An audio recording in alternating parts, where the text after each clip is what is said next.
Good morning students. आज हम start करेंगे स्वतंत्रता की खोज, डिग्री ऑफ फ्रीडम। स्वतंत्रता की खोज, डिग्री ऑफ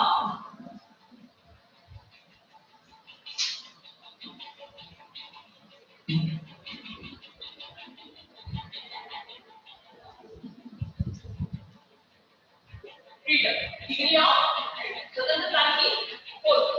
तो क्या होती है स्वतंत्रता की खोज? यह वह बाल प्रवस्था के लिए अणु की गति कर सकने के तरीकों को स्वतंत्रता खोज के द्वारा दर्शाया जाता है। गैस और बाल प्रवस्था के लिए अणु की गति कर सकने के तरीकों को स्वतंत्रता की खोज के द्वारा दर्शाया जाता है। यानी कि अणु जो है वो x दिशा में भी गति कर सकता है, y दिशा में भी गति कर सकता है और z दिशा में भी गति कर सकता है। ठीक है, तो उसकी गति कर सकने के तरीकों को, या वो x दिशा में गति करता है, क्या वो y दिशा में गति करता है, क्या वो z दिशा में गति करता है, तो वो जिस तरीके से गति कर रहा है उसकी गति कर सकने के तरीकों को क्या स्वतंत्रता की खोज कहा जाता है। ठीक है, ये स्वतंत्रता की खोज द्वारा दर्शाया जाता है।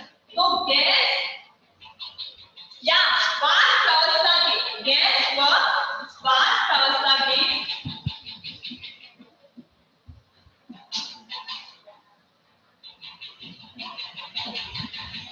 के लिए अणु की गति कर सकने के तरीकों को, गति कर सकने के तरीकों को स्वतंत्रता खोज के द्वारा दर्शाया जाता है। स्वतंत्रता की खोज द्वारा दर्शाया जाता है।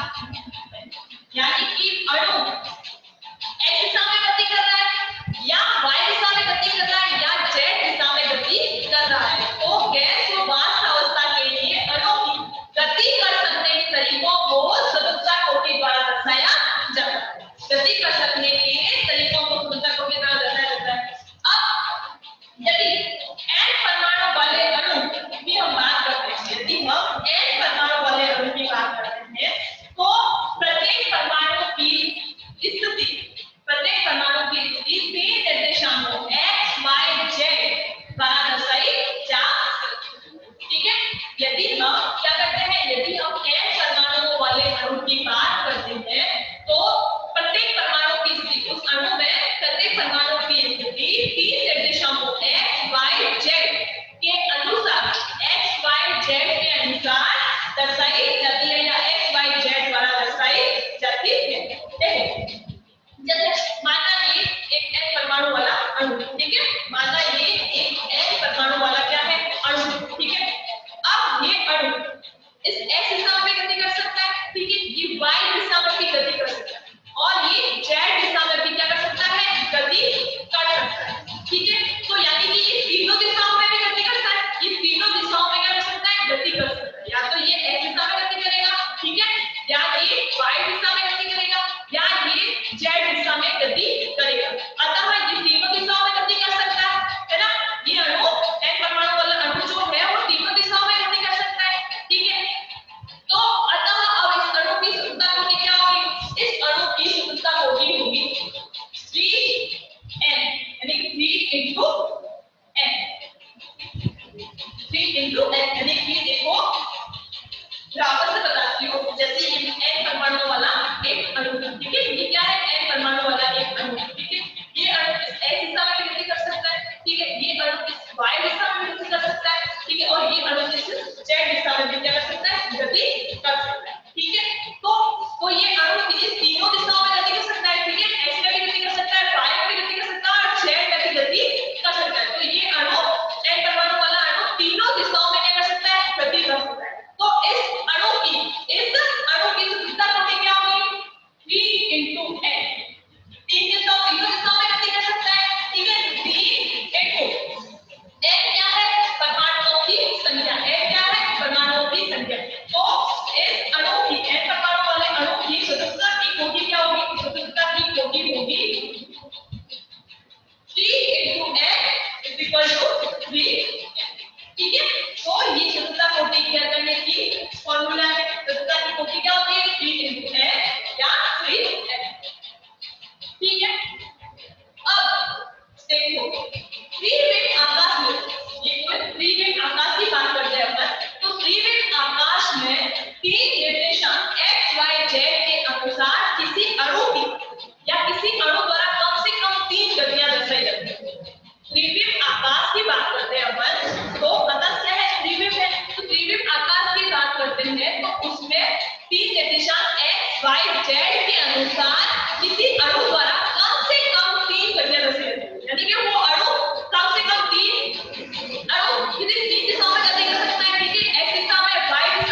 तीन गतियां प्रदर्शित की जाती है। ठीक है, या तो x दिशा में गति कर सकता है, या y दिशा में, या z दिशा में। तो उस अणु द्वारा कम से कम तीन गतियां प्रदर्शित की जाती है। ठीक है, उस अणु द्वारा कम से कम तीन गतियां प्रदर्शित की जाती है। ठीक है, तीन गतियां प्रदर्शित की जाती है उस अणु द्वारा। तो और जिसे किससे दर्शाते हैं, स्थानांतरण गति या ट्रांसलेशनल मोशन द्वारा दर्शाया जाता है। ट्रांसलेशनल मोशन द्वारा क्या किया जाता है, दर्शाया जाता है। ठीक है, क्या बताया मैंने अभी, क्या बोला कि त्रिविम आकाश से अगर हम बात करते हैं तो तीन निर्देशांक x y z के अनुसार किसी अणु द्वारा कम से कम तीन गतियां प्रदर्शित की जाती है। यानी वो अणु x दिशा में भी गति कर सकता है, y दिशा में गति कर सकता है और z दिशा में भी गति कर सकता है। ठीक है, तो उस अणु द्वारा x y z निर्देशांकों के अनुसार तीन गतियां, कम से कम तीन गतियां प्रदर्शित की जाती है। ठीक है, कम से कम तीन गतियां जो है वो प्रदर्शित की जाती है। तो जिसे किससे दर्शाते हैं, स्थानांतरण गति, स्थानांतरण गति या ट्रांसलेशनल मोशन द्वारा दर्शाया जाता है। जिसे स्थानांतरण गति या ट्रांसलेशनल मोशन द्वारा दर्शाया जाता है।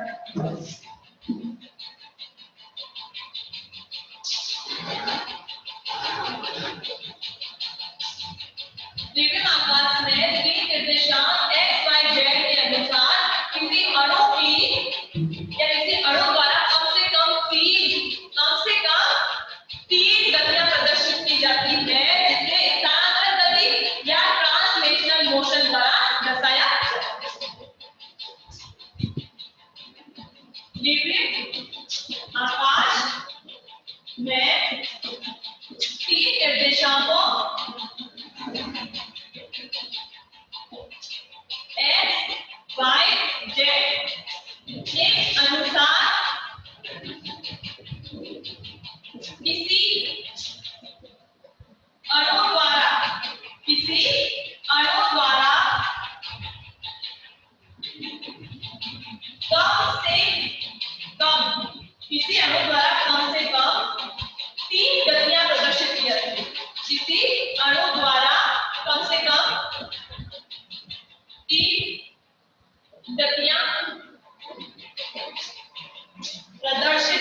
प्रदर्शित करता है, यानी कि वह कंपन और घूर्णन गति प्रदर्शित नहीं करता है। सिर्फ स्थानांतरण गतियां जो भी कितनी होती है, 3 होती है।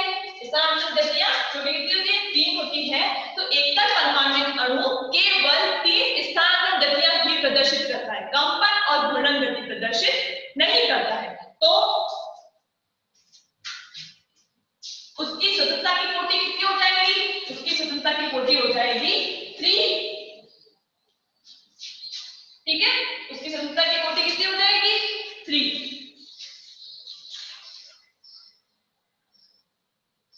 सबसे पहले तो बात देखिए अपन ना क्या करते हैं, देखो स्वतंत्रता की कोटि, स्वतंत्रता की कोटि जो है, स्वतंत्रता की कोटि कितनी आई थी, शुरू में स्टार्ट में अपने पास 3n आया था। ठीक है, स्वतंत्रता की कोटि 3n इज इक्वल टू क्या होता है, स्थानांतरण गति प्लस घूर्णन गति प्लस कंपन गति, इन तीनों के योग के बराबर होगी। ठीक है, स्वतंत्रता की कोटि 3n इज इक्वल टू स्थानांतरण गति यानी कि ट्रांसलेशनल मोशन, ठीक है, प्लस घूर्णन गति रोटेशनल मोशन, ठीक है, प्लस वाइब्रेशन मोशन यानी कि कंपन गति Vm। ठीक है, तो स्वतंत्रता की कोटि 3n, स्वतंत्रता की कोटि क्या आया था अपने पास, 3n आया था। स्वतंत्रता की कोटि 3n is equal to translational motion plus rotational motion plus vibrational motion, ठीक है, स्थानांतरण गति प्लस घूर्णन गति प्लस कंपन गति के योग के बराबर हो। ठीक है, अब हम क्या करते हैं, एकल परमाणु अणु की बात करते हैं, एकल परमाणु अणु की बात करते हैं। तो एकल परमाणु अणु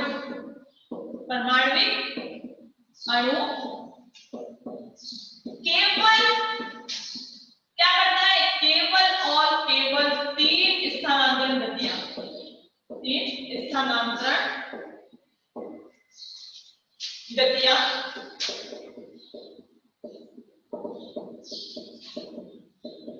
प्रदर्शित करता।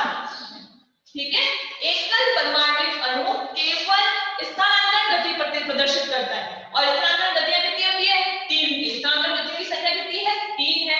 तो एकल परमाणु अणु केवल 3 स्थानांतरण गतियां ही प्रदर्शित करता है, वो कंपन और घूर्णन गति प्रदर्शित नहीं करता। ठीक है, यह कंपन और घूर्णन गति, यह कंपन तथा घूर्णन गति प्रदर्शित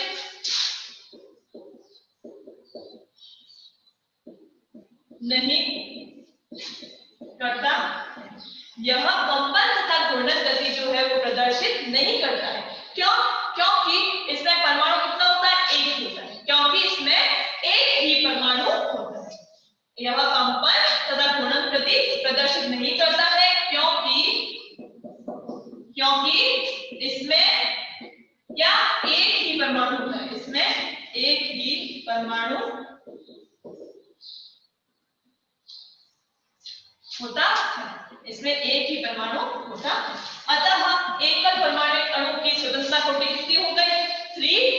ठीक है, क्योंकि सिर्फ देखो ये क्या है, स्वतंत्रता की कोटि यानी कि अपन किसकी बात करें, एकल परमाणु स्वतंत्रता की कोटि की बात करें, जो किसके बराबर होती है, Tm plus Rm plus Vm। अब ये एकल परमाणु अणु जो है वो न तो रोटेशनल गति प्रदर्शित करता है और न ही वाइब्रेशनल गति प्रदर्शित करता है। ठीक है, सिर्फ ट्रांसलेशनल मोशन यानी कि स्थानांतरण गति प्रदर्शित करता है, और इसकी संख्या कितनी होती है, 3। तो एकल परमाणु अणु की स्वतंत्रता की कोटि कितनी आई, 3। एकल परमाणु अणु की स्वतंत्रता की कोटि कितनी आई, 3।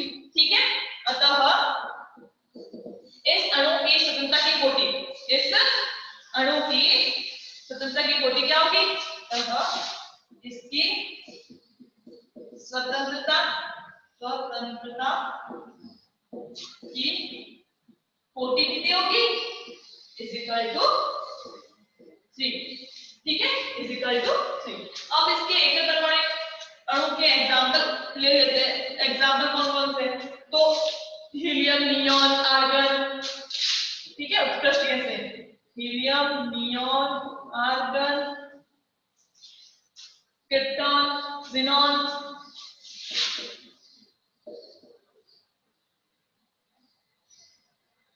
क्रिप्टॉन, ज़ीनॉन, ठीक है, रेडॉन एक्सेट्रा।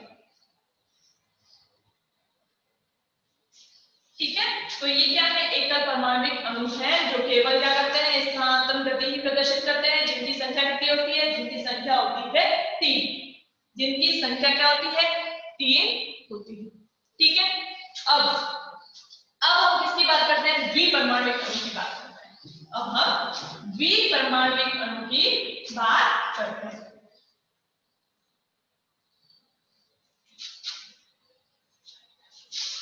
द्विपरमाणविक अणु स्थानांतरण गति के साथ साथ रोटेशनल मोशन और वाइब्रेशनल मोशन भी प्रदर्शित करता है। ठीक है, द्विपरमाणु अणु जो है वो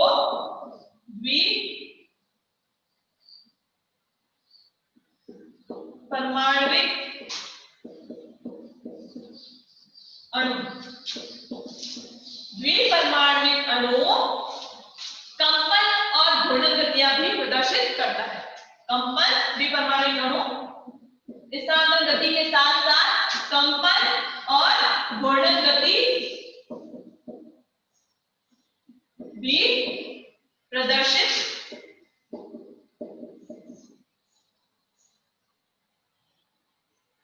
ठीक है, द्विपरमाणु अणु स्थानांतरण गति के साथ साथ कंपन और घूर्णन गति भी प्रदर्शित करता है। ठीक है, तो स्थानांतरण गतियों की संख्या सबसे पहले लेते हैं। स्थानांतरण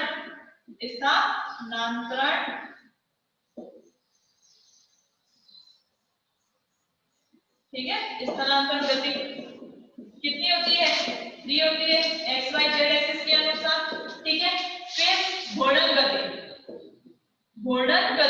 यानी द्विपरमाणु अणु के लिए घूर्णन गति का मान कितना होता है, द्विपरमाणविक अणु के लिए घूर्णन गति का मान होता है 2 RF।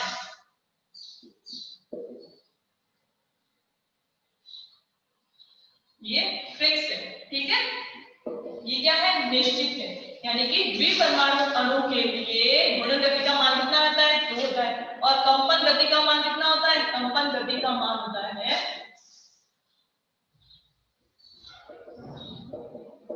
1। ठीक है, कंपन गति का मान कितना होता है, 1 होता है। तो क्या करते हैं, अब इन तीनों के मान इसमें रख देते हैं, इस समीकरण में रख देते हैं। समीकरण क्या करते हैं, समीकरण 1 लगा देंगे। ठीक है, तो अब इन तीनों के मान क्या करेंगे, अपन इस समीकरण में रख लेते हैं, इस समीकरण में रख लेते हैं। तो स्वतंत्रता की कोटि, स्वतंत्रता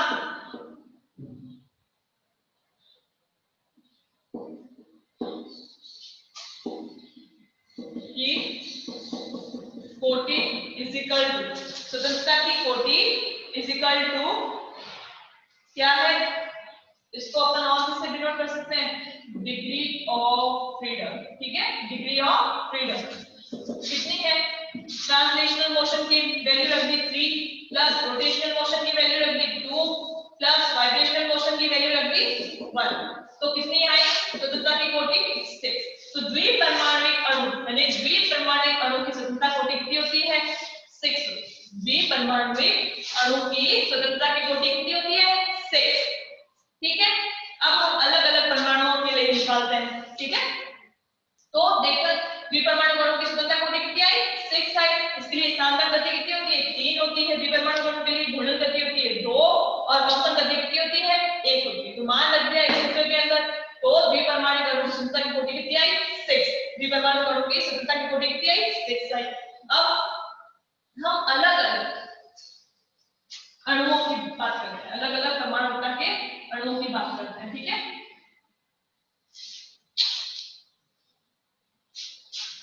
जैसे एक परमाणु अणु, एक परमाणविक अणु की डिग्री ऑफ फ्रीडम, एक परमाणु अणु की degree of freedom, degree of freedom स्वतंत्रता की कोटि। ठीक है, तो कितनी थी, कितनी आई थी, एक परमाणु अणु की स्वतंत्रता की कोटि कितनी आई थी, 3 आई थी। यानी कि और स्वतंत्रता की कोटि का सूत्र क्या होता है, 3n होता है। क्या होता है, 3n होता है। ठीक है, तो 3, अब n परमाणुओं की संख्या कितनी है, एक परमाणु है। ठीक है, तो into 1 इज इक्वल टू कितना आया, 3। ठीक है, तो इस तरह से ये एक परमाणु अणु की स्वतंत्रता की कोटि कितनी आई? 3। ठीक है, अब द्विपरमाणु अणु की बात करते हैं। द्विपरमाणु अणु की डिग्री ऑफ फ्रीडम कितनी आई? द्विपरमाणु अणु की डिग्री ऑफ फ्रीडम कितनी आई? 6 आई थी अभी। ठीक है, 6 आई थी। ठीक है, तो क्या है स्वतंत्रता की कोटि का सूत्र? 3 into n है, तो 3 into n कितने? द्विपरमाणु अणु की बात कर रहे हैं तो परमाणुओं की संख्या कितनी है? 2। परमाणुओं की संख्या कितनी है? 2। तो 3 into 2 कितनी आई? 6। कितनी आई? 6। ठीक है, अब त्रिपरमाणु अणु की बात करते हैं। त्रिपरमाणु अणु, त्रिपरमाणु अणु की बात करते हैं। त्रिपरमाणु अणु की डिग्री ऑफ फ्रीडम कितनी होती है? त्रिपरमाणु अणु की डिग्री ऑफ फ्रीडम 9। ठीक है, कैसे आई? तो देखो 3 into n है, 3 into n कितना है? 3 परमाणु है तो into 3 is equal to कितनी आई? 9। इसी तरह से n परमाणुओं की अणु की n परमाणविक या n परमाणुओं या n परमाणु अणु की डिग्री ऑफ फ्रीडम, n परमाणु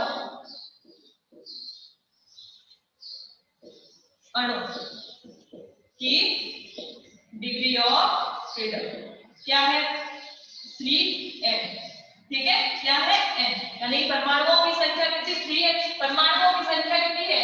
देखो 3 तो है ही आगे, और परमाणुओं की संख्या कितनी? n है। ठीक है, तो क्या आई? n है, तो क्या आई? इसकी डिग्री ऑफ स्वतंत्रता की कोटि क्या आई? dn। ठीक है, स्वतंत्रता की कोटि क्या आई? n परमाणुओं की स्वतंत्रता की n परमाणुओं के अणु की या n परमाणु अणु की स्वतंत्रता की कोटि कितनी आई? 3n। ठीक है, 3n आई। तो 3n इज इक्वल टू क्या था? अभी मैंने ऊपर बताया था 3n इज इक्वल टू स्वतंत्रता की कोटि क्या थी? Tm translational motion plus vibrational motion plus rotational motion. ठीक है, तो ये क्या थी? स्वतंत्रता कोटि ज्ञात करने का सूत्र। 3n is equal to translational motion plus vibrational motion plus rotational motion. ठीक है, तो ये तीनों एक परमाणु के लिए एक परमाणु अणु की स्वतंत्रता की कोटि हो गई, ये द्विपरमाणु अणु की स्वतंत्रता की कोटि हो गई, ये त्रिपरमाणु अणु की स्वतंत्रता की कोटि हो गई, और ये n परमाणु अणु की स्वतंत्रता की कोटि 3n, जो किसके बराबर होते हैं? Translational motion plus vibrational motion plus rotational motion के बराबर। अब देखो अणु के कंपन गति के अतिरिक्त जो गतियां हैं वो तो क्या होती है? निश्चित होती है, यानी कि स्थानांतरण गति और घूर्णन गति तो क्या होती है? निश्चित होती है, लेकिन कंपन गति क्या होती है? परिवर्तनशील होती है। अणु के कंपन गति के अतिरिक्त जो गतियां क्या है? वो निश्चित होती है, यानी कि स्थानांतरण गति और घूर्णन गति क्या है? वो तो निश्चित होती है, लेकिन कंपन गति क्या होती है? परिवर्तनशील होती है। अतः परिवर्तनशील कंपन गतियों की संख्या निम्न प्रकार ज्ञात करते हैं। ठीक है, तो परिवर्तनशील कंपन गतियों की संख्या निम्न प्रकार ज्ञात करते हैं। तो हेडिंग लगा लेते हैं कंपन की स्वतंत्रता की कोटि, कंपन की स्वतंत्रता की कोटि। ठीक है, कंपन गति के अतिरिक्त जो शेष गति है वो क्या होती है? वो निश्चित होती है। ठीक है, जबकि कंपन गति क्या है? वो परिवर्तनशील होती है। कंपन गति क्या है? परिवर्तनशील है। अणु के कंपन गति के अतिरिक्त गतियों की संख्या क्या होती है? निश्चित होती है। स्थानांतरण गति और घूर्णन गतियों की संख्या क्या होती है? निश्चित होती है, लेकिन कंपन गतियों की संख्या क्या होती है? परिवर्तनशील होती है। तो कंपनशील या परिवर्तनशील कंपन गतियों की संख्या को हम इस निम्न प्रकार निकालेंगे। तो हेडिंग है कंपन की स्वतंत्रता की कोटि, कंपन की स्वतंत्रता की कंपन की स्वतंत्रता की कोटि BDOF या VM। ठीक है, BDOF या VM। तो कंपन की स्वतंत्रता की कोटि वाइब्रेशनल डिग्री ऑफ फ्रीडम। ठीक है, तो इसमें हम सबसे पहले बात करते हैं रेखीय बहुपरमाणविक अणु की।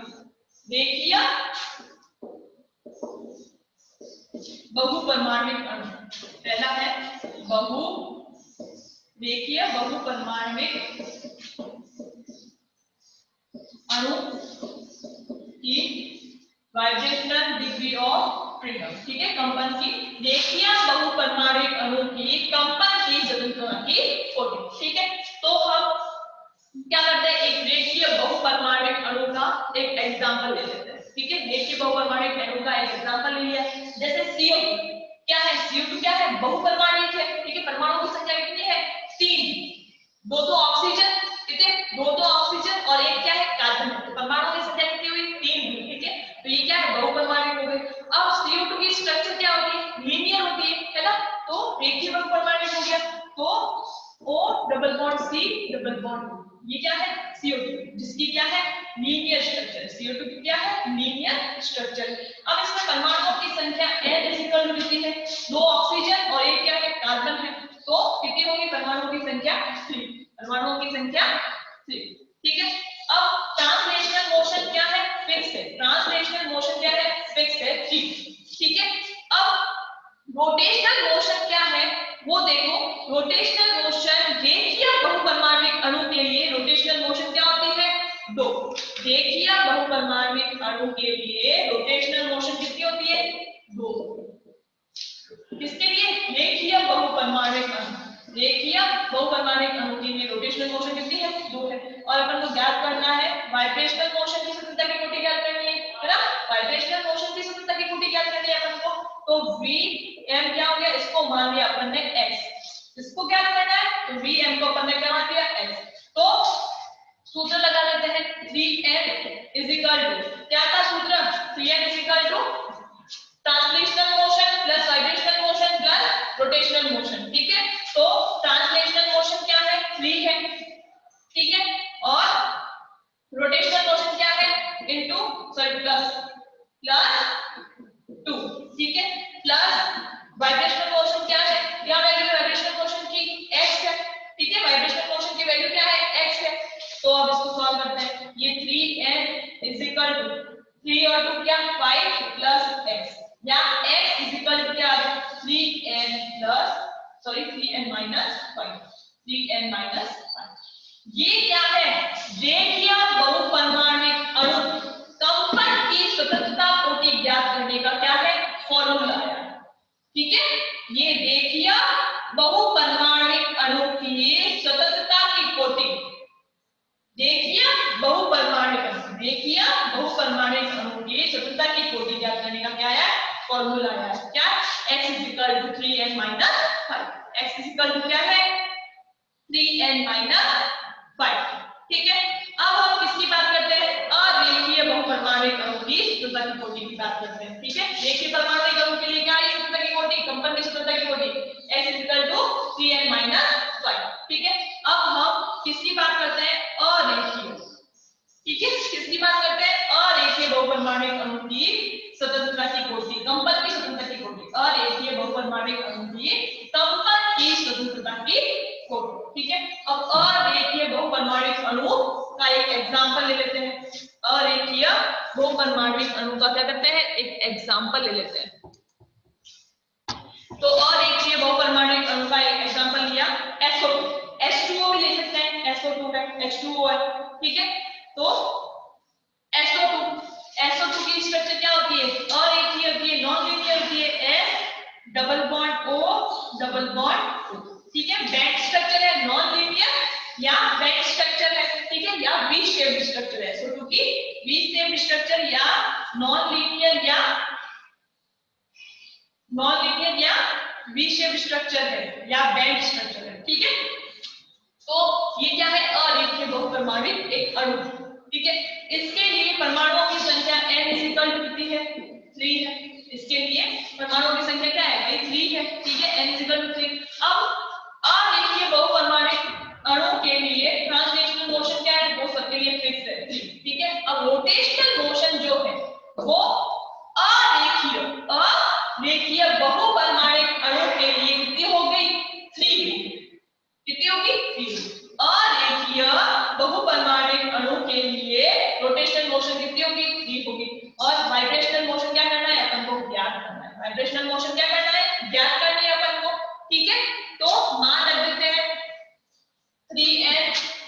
इज इक्वल टू, ये वाली सूत्र मान रख देते हैं, ट्रांसलेशनल मोशन कितनी है 3 प्लस रोटेशनल मोशन कितनी है 3 प्लस वाइब्रेशन मोशन कितनी है, तो x आना है तो x, ठीक है x। अब सॉल्व करते हैं इसको, तो क्या आता है 3 प्लस 3 कितना आया 6 प्लस x और x इज इक्वल टू कितना आया, x इज इक्वल टू आया 3n माइनस 6, 3n माइनस 6, ठीक है। तो ये क्या हो गई, अरेखीय बहुपरमाणिक अणु की कंपन की स्वतंत्रता कोटि ज्ञात करने का क्या है फॉर्मूला, ठीक है। अरेखीय बहुपरमाणिक अणु की कंपन की स्वतंत्रता कोटि ज्ञात करने का formula, x is equal to क्या है 3n माइनस, और रेखीय अणु या रेखीय बहुपरमाणिक अणु की स्वतंत्रता की कोटि क्या थी, x इज इक्वल टू क्या था 3n माइनस 5, ठीक है। ये तो है रेखीय बहुपरमाणिक अणु की कंपन की स्वतंत्रता कोटि ज्ञात करने का फॉर्मूला, यह अरेखीय बहुपरमाणिक अणु की कंपन की स्वतंत्रता कोटि ज्ञात करने का फॉर्मूला, ठीक है। तो ये हो गई स्वतंत्रता की कोटियां। अब हम इसके ऊपर एक दो क्वेश्चन ले लेते हैं, एक दो न्यूमेरिकल क्वेश्चन ले लेते हैं, ठीक है। वैसे टाइम तो बहुत कम बचा है, तो न्यूमेरिकल क्वेश्चन क्या करेंगे हम